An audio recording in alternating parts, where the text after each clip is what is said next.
शीला और उसका पति महेश और उसके 2 बच्चे रहते थे। शीला की दूसरी शादी हुई थी और उसका पहला पति राजू, जिसका कोई अता पता नहीं था, वो एक बार जंगल में गया और वहां से कभी वापस नहीं आया। कहा जाता है कि उस जंगल में जो भी इंसान जाता है वो कभी लौट कर नहीं आता। रितेश और आशा दोनों शीला के बच्चे थे, लेकिन आशा रितेश की सौतेली बहन थी। आशा शीला के पहले पति की बेटी थी, लेकिन महेश जितना रितेश को प्यार करता था उतना ही आशा से भी करता था। ये बात रितेश को पसंद नहीं थी, क्योंकि वो सोचता था कि आशा उसकी सौतेली बहन है और उसके पापा आशा को ज्यादा प्यार करते हैं। लेकिन आशा रितेश को अपने भाई से भी बढ़कर मानती थी। वो उसको बहुत प्यार करती थी। आशा गांव की एक कपड़े की फैक्ट्री में अकाउंटेंट थी। वो पूरे गांव में सबसे ज्यादा पढ़ी लिखी थी। आशा को देखकर उनके माँ बाप रितेश को भी पढ़ाई करने के लिए बोलते थे, लेकिन रितेश को पढ़ाई करना बिल्कुल पसंद नहीं था। आशा जब भी फैक्ट्री से आती थी तो रितेश के लिए कभी मिठाई तो कभी नए नए खिलौने लेकर आती थी। एक दिन आशा रितेश के लिए नई शर्ट लेकर आई। रितेश, रितेश, कहाँ है भाई? देख, मैं तेरे लिए एक तोहफा लाई हूँ। आशा वो तोहफा रितेश को दे देती है। मुझे नहीं चाहिए ये तोहफा, तुम इसे अपने पास ही रखो। और हाँ, मैं तुम्हारा भाई नहीं हूँ, तो मुझे भाई मत बोला करो। आशा रोते हुए कमरे में चली जाती है।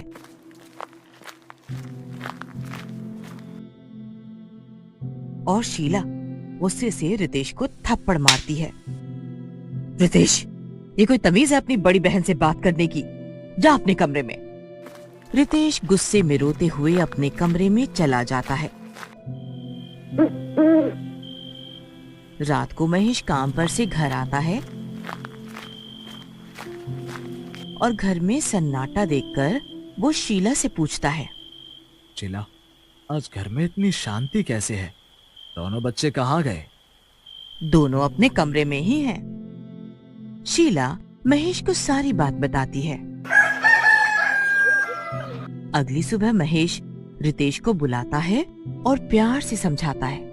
रितेश और गुस्सा हो जाता है और सोचता है कि आशा की वजह से पापा ने मुझ पर आज फिर गुस्सा किया। एक दिन रमेश को किसी काम से बाहर जाना होता है और 2-3 दिन बाद खबर आती है कि जो बस शहर से गांव आ रही थी वो खाई में गिर गई और उसमें जितने भी लोग थे उन सब का देहांत हो गया। ये सुनकर शीला बहुत ज्यादा उदास हो जाती है, क्योंकि उसके पहले पति का भी जंगल में जाने के बाद कोई अता पता नहीं है।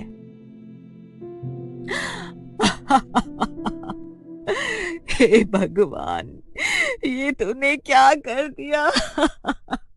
मेरे पहले पति को भी तूने मुझसे दूर कर दिया और अब इनको भी तूने मार दिया। पूरे घर की जिम्मेदारी आशा पर आ गई थी। धीरे धीरे दिन बीतते गए, लेकिन इन सब हादसों के बाद भी रितेश आशा को अपनी बहन नहीं मानता था। एक दिन रितेश की आशा से लड़ाई हो जाती है और वो भागता हुआ जंगल की तरफ चला जाता है।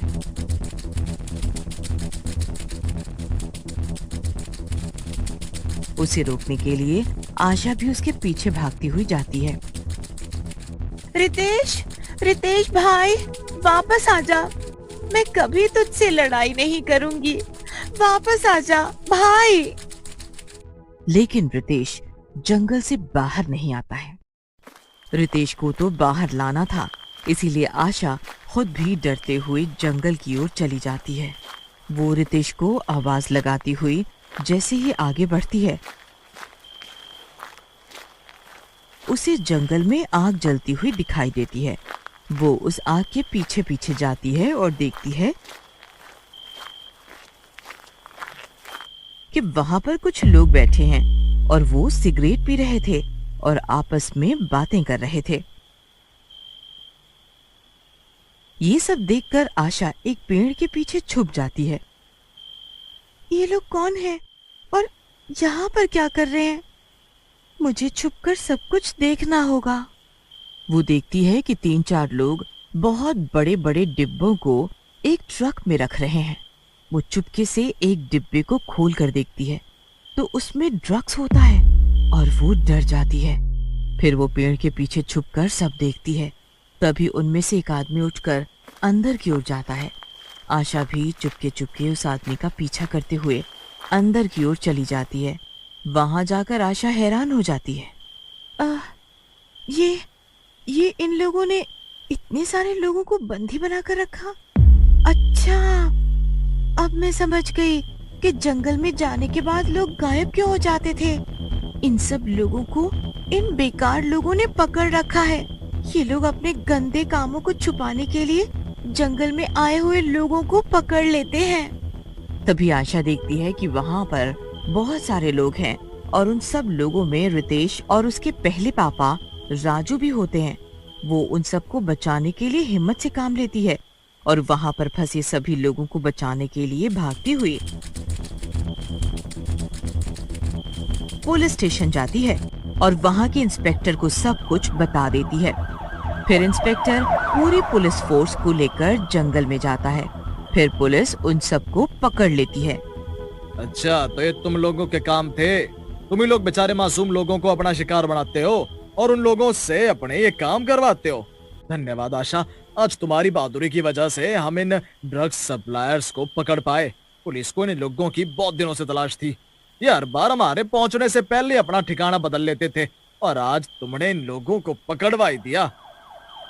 ऐसा कहकर पुलिस उन लोगों को पकड़कर ले जाती है और फिर सभी बंदी बने हुए लोग आजाद हो जाते हैं और आशा का धन्यवाद करते हैं।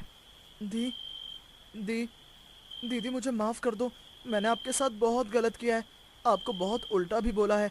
फिर भी आज आप मुझे बचाने के लिए अपनी जान को खतरे में डालकर मुझे बचाने आ गई। दीदी, आज आपने साबित कर दिया कि अपना सौतेला कुछ नहीं होता है। बस हमें सच्चे मन से अपने रिश्ते निभाने चाहिए।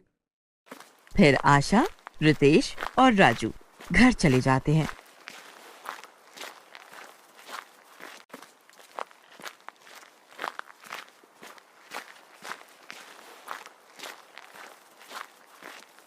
और राजू को देखकर शीला हैरान हो जाती है।